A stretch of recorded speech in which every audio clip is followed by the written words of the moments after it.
When I was in college in Greenville, South Carolina, I had the opportunity to occasionally worship with a church called Triune Mercy Center. From the outside, Triune looked like any other old church. It was a brick building and had stained glass and a cross at the top. But once you walked through the doors, it was clear that this was anything but a normal church. Because the majority of the parishioners in Triune Mercy Center are people who are experiencing homelessness. When I was in Greenville, Triune was led by this incredible woman named Deb Richardson Moore. Now, Deb has since retired, but I'll never forget the story that she told the first time I met her. Very early in her ministry at Triune, she was talking to one of her parishioners who himself was experiencing homelessness, and in the midst of their conversation, he took this pause. And then he looked at Deb, and he said, "Pastor, do you know the worst thing about being homeless? It's not being cold or wet or hungry. The worst thing about being homeless is being looked right through. The worst thing about being homeless is being looked right through." When I read the gospel for today, I can't help but think about this story because Luke tells us about a woman who was very well acquainted with this feeling of being looked right through. For 18 years, Luke tells us that she had some kind of spirit in her that caused her to be bent over and kept her from standing up straight. 18 years. Can you imagine it? In the first century, people thought that an erect posture was one of the things that separated humans from animals. So every time she went outside for 18 years, her community would have completely avoided her because she was just slightly less than human. But it also wouldn't have been hard to avoid her. It wouldn't be hard to avoid eye contact with this woman because naturally her gaze, given the fact that she was bent over, would have been focused directly on the ground.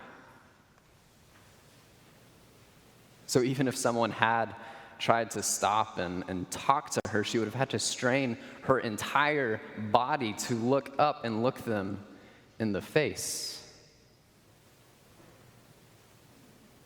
18 years. 18 years of being completely ignored. 18 years of being treated less than human. 18 years of being looked right through. But then, on one Sabbath, she managed to get herself out of bed. She struggled around her home to get dressed, and then she left her home and she went out into the streets. Using only her peripheral vision to navigate around the town, she eventually made her way to the synagogue. Probably bumping into a few people, maybe even falling over once or twice. I wonder how long it took her to reach the synagogue that day. I wonder if she was out of breath when she finally got there.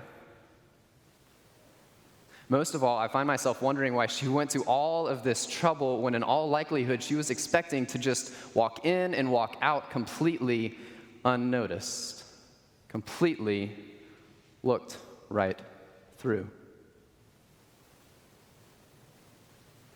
Something about this Sabbath was different. This woman who for 18 years was used to being ignored and being treated as less than human and being looked right through, shuffles in the back, expecting to go unnoticed. And then, in what seems like an insignificant detail, Luke tells us that Jesus saw her. Jesus saw her. She hadn't been seen in 18 years, and Jesus saw her. It gives me chills to think about. And this word that Luke uses for see, it's actually the same word that can mean to know. So I get the sense that when Jesus saw her, there was something deeper going on. He didn't only see her, but he also knew her. He also knew every part of her, her story, her struggles, her pain, her suffering. I get the sense that when he saw her, he knew her in the way God talks to Jeremiah in the Old Testament lesson when God says, "Before I formed you in the womb, I knew you." When no one else would, Jesus dared to see her. He refused to ignore her. He refused to treat her as anything less than human. After 18 long years of being looked right through, she was seen. But Jesus doesn't stop there, does he? After he saw her, he calls her over, and then he lays hands on her and he heals her.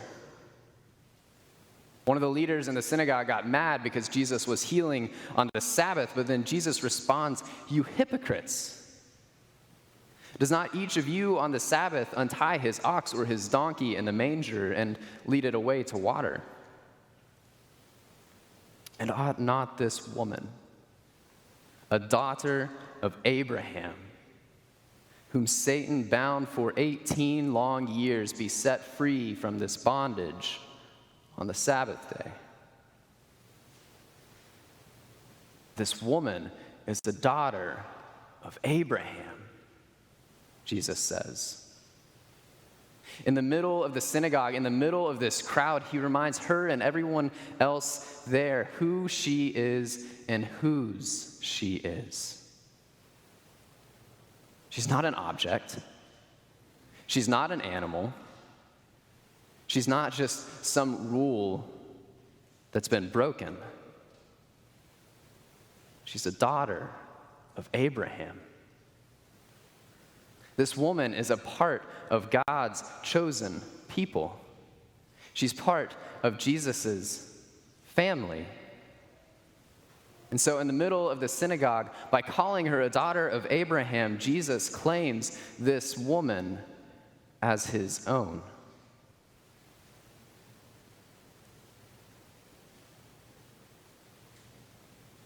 When was the last time that you felt seen? And I mean really and truly seen, not just with someone's eyes, but when was the last time it felt like someone really saw and understood the depths of your soul? As a society, we're especially guilty of ignoring those on the margins, like the unhoused or this woman in the synagogue. But I don't think any of us are completely immune to this feeling of being looked right through. Chances are, even with someone as close as a friend or a parent or a spouse, there are times when you feel like you're never quite understood. Maybe you just feel like no one really gets you. Or maybe there are also those parts that you'd rather just keep hidden from everyone else. Maybe you think, if they really knew me, if they really knew what I've done in my past, or if they knew my struggles or my baggage or my scars or the thoughts that run through my head, they couldn't possibly love me. I think we can all resonate with this feeling, at least slightly, of going through life, feeling looked right through. So maybe you came here today feeling like this woman.